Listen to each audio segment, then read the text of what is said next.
Sementara Kepala Korlantas Polri, Irjen Aan Suhanan mengatakan tren kendaraan dari arah Banyumanik cenderung menurun.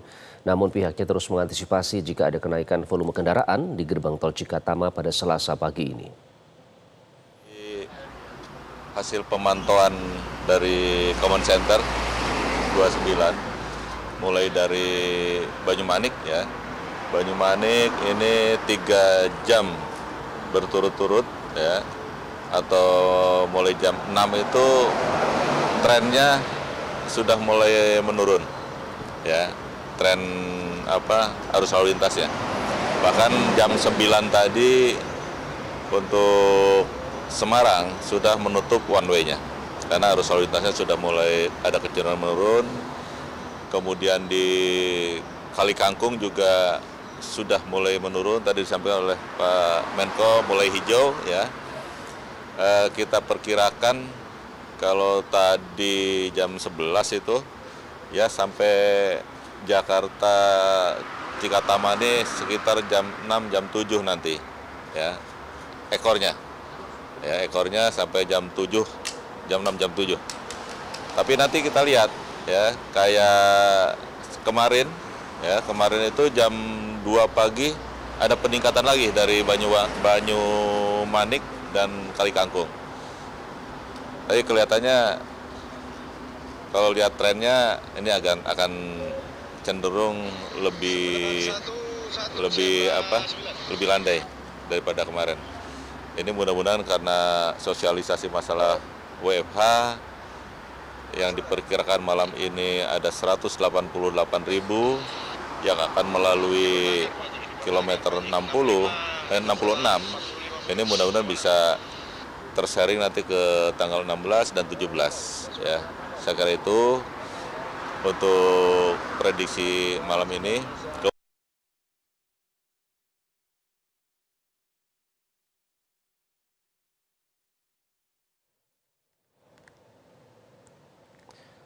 Di akhir puncak arus balik Lebaran 2024, arus lalu lintas di gerbang tol Cikampek Utama masih terpantau padat merayap. Kepadatan terjadi dari kilometer 85 tol Cipali hingga 37 tol Jakarta Cikampek. Informasi selengkapnya akan disampaikan oleh jurnalis Metro TV Nadia Soraya langsung dari gerbang tol Cikampek Utama. Nadia, bagaimana pantauan arus lalu lintas sejauh ini di gerbang tol Cikampek Utama? Ya, selamat pagi Iqbal dan juga pemirsa. Hingga saat ini arus lalu lintas di gerbang tol Cikampek Utama dari arah Trans Jawa menuju Jabodetabek terpantau padat merayap. Apabila dilihat belakang saya saat ini memang sejumlah kendaraan masih hanya dapat bergerak secara perlahan-lahan, begitu kepadatan terjadi kurang lebih dari kilometer 85 tol Cikopo Palimanan hingga ke kilometer 37 tol Jakarta Cikampek. PT Jasa Marga mencatat sejak kemarin pagi hingga pukul 3 dini hari ada sebanyak 66.342 kendaraan yang melintas dari arah Trans Jawa menuju Jabodetabek.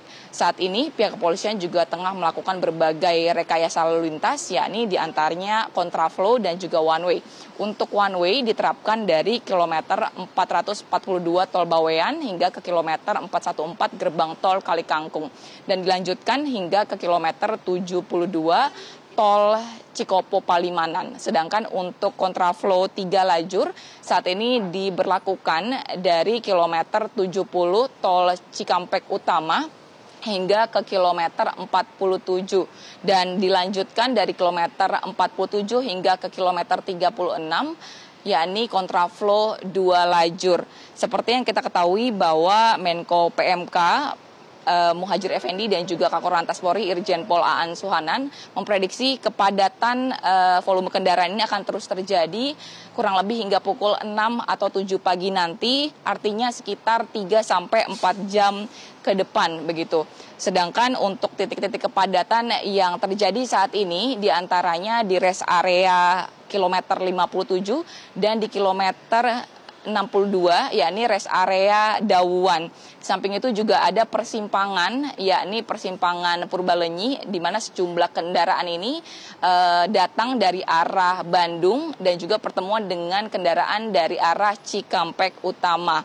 Hal inilah yang membuat salah satu kepadatan terus terjadi di samping banyaknya kendaraan yang berhenti di bahu jalan lantaran sejumlah kendaraan ini bermasalah dan juga melakukan peristirahatan di bahu jalan lantaran rest area hanya dapat menampung sejumlah kendaraan kurang lebih selama 30 menit per kendaraannya begitu, dan sejumlah kendaraan ini disarankan untuk keluar di jalur arteri terdekat dan nantinya bisa kembali masuk ke jalan tol. Hingga saat ini di kilometer 66 diprediksi sejak semalam ada 188.000 kendaraan yang melewati kilometer 66, dan dari Kakor Lantas Polri Irjen Pol Aan Suhanan mengatakan untuk akses tol Japek 2 Selatan segmen Sadang dan Kutanegara ini ditutup sejak kemarin, sebelumnya dibuka pada hari Minggu hingga hari Senin. Jadi pemberlakuan akses tol Japek 2 Selatan ini hanya berlaku selama sehari. Lantaran memang dilihat terjadi kepadatan di jalur arteri. Jalur Japek 2 Selatan atau maksud saya tol Japek 2 Selatan ini kurang lebih panjangnya 8,5 km dan apabila sejumlah kendaraan ini melintas di Japek 2 Selatan nantinya akan diarahkan untuk keluar ke jalur arteri yang kurang lebih 15 hingga 20 km. Setelah itu akan kembali diarahkan ke Karawang Barat di kilometer 47 dan juga Karawang Timur di kilometer 54. Namun dari evaluasi pihak kepolisian justru pengalihan ke jalur Japek 2 Selatan ini malah menimbulkan kepadatan di jalur arteri, dan pihak kepolisian tidak ingin mengambil resiko apabila nanti terjadi kepadatan di jalur tol dan begitupun juga di jalur arteri. Sedangkan untuk penerapan one way ini hingga saat ini masih terus diberlakukan. Kurang lebih nanti akan dilihat secara situasional apabila hingga pukul 8 pagi nanti masih terus terjadi kepadatan yang berarti seperti saat ini, maka akan terus diperpanjang hingga pukul 12 waktu Indonesia Barat. Hingga saat ini juga pihak kepolisian terus melakukan berbagai langkah antisipasi, yakni dengan melipat gandakan tim urai kepolisian yang juga melakukan penertiban di bahu jalan, penyisiran di bahu jalan begitu untuk kendaraan-kendaraan yang bermasalah. Nantinya tim urai ini akan berjalan atau melakukan patroli dengan membawa BBM mobile yang tarifnya ini disesuaikan ataupun disamakan dengan pengisian bahan bakar di pom bensin atau SPBU terdekat begitu. Dan nantinya sejumlah kendaraan yang bermasalah kehabisan bensin ini dapat langsung melakukan pengisian bahan bakar. Iqbal. Baik, Nadia, sejauh ini kalau Anda melihat jika dibandingkan dengan Anda sudah memantau sejak kemarin ya, apakah kepadatan ini terlihat cukup kontras jumlahnya, rasio perbandingannya, Nadia? Iqbal, izin bisa mengulang pertanyaan? Dengan jumlah kendaraan yang melintas di gerbang tol Cikatama kemarin, seberapa jauh perbandingan volume kendaraan yang melintas dari pantauan Anda? Ya, Iqbal dan juga pemirsa, untuk peningkatan volume kendaraan di malam hari ini jauh lebih banyak begitu apabila dibandingkan dengan yang kemarin. Dari Kapolri juga mencatat bahwa di tahun 2024 ini peningkatannya apabila dibandingkan dengan 2023 ini mencapai 18%.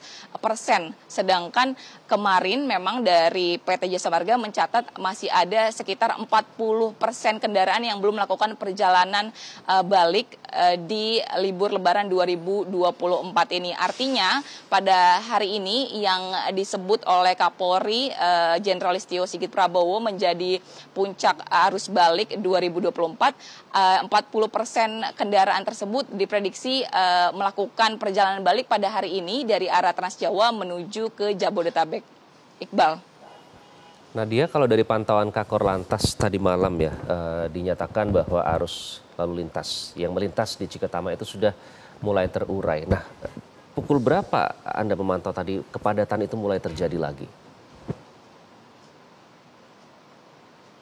Iya, kalau kita lihat sejak pukul 1 dini hari kepadatan masih terus terjadi, sedangkan untuk di pukul 2 memang sudah mulai terurai, tetapi Iqbal, yang terurai ini hanya bagian dari gerbang tol Cikampek Utama saja, lantaran saat ini ada sebanyak 28, kurang lebih 28 gardu yang dibuka di tol Cikampek Utama, dan saat ini PT Jasa Marga menerapkan akses atau sistem mobile reader untuk mempercepat pembayaran masyarakat yang akan melintas dari arah Trans Jawa menuju Jabodetabek. Namun apabila kita melihat di kilometer 69 ini langsung terjadi kepadatan yang serupa seperti di pukul 1 dini hari. Jadi yang terurai ini hanya di bagian depan atau setelah kendaraan ini mengakses tol Cikampek Utama, begitu Iqbal.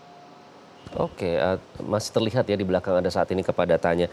Nah, Nadia, kemudian kalau beberapa hari sebelumnya atau kemarin ini diadakan penertiban oleh petugas yang berpatroli bagi mereka yang berhenti di bahu jalan misalnya.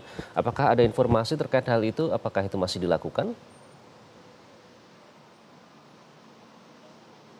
Iya, benar sekali Iqbal, untuk patroli masih dilakukan oleh tim urai kepolisian hingga saat ini, dan sejak 2 hari kemarin memang pihak kepolisian yakni turun langsung untuk Kakor Lantas Polri Irjen Pol Aan Suhanan melakukan patroli bersama dengan tim urai. Saat itu memang di kilometer 66 ini yang menjadi titik kepadatan, banyak sekali untuk kendaraan yang berhenti di bahu jalan lantaran kendaraannya bermasalah dan juga memilih untuk beristirahat. Saya pun sempat menanyakan kepada para pemudik begitu yang memilih untuk berhenti di bahu jalan lantaran apabila mereka menunggu hingga sampai di rest area, ini dapat mengakibatkan kendaraannya justru rusak ataupun panas begitu. Sedangkan seperti yang disarankan oleh pihak kepolisian untuk keluar di jalur arteri, ini dinilai tidak efektif lantaran mereka akan masuk lagi ke jalur tol dan membayar biaya tol yang lumayan begitu untuk dapat mengakses jalur tol kembali. Jadi hingga saat ini sejumlah kendaraan yang memilih di bahu jalan ini lantaran menilai untuk seperti penerapan ataupun himbauan 30 menit di rest area ini dirasa tidak cukup karena mereka harus beristirahat, begitupun juga makan ataupun melakukan keperluan lainnya. Dan untuk di jalur arteri ini dinilai tidak efektif juga karena masyarakat memilih untuk beristirahat di bahu jalan daripada harus keluar ke jalan arteri, Iqbal.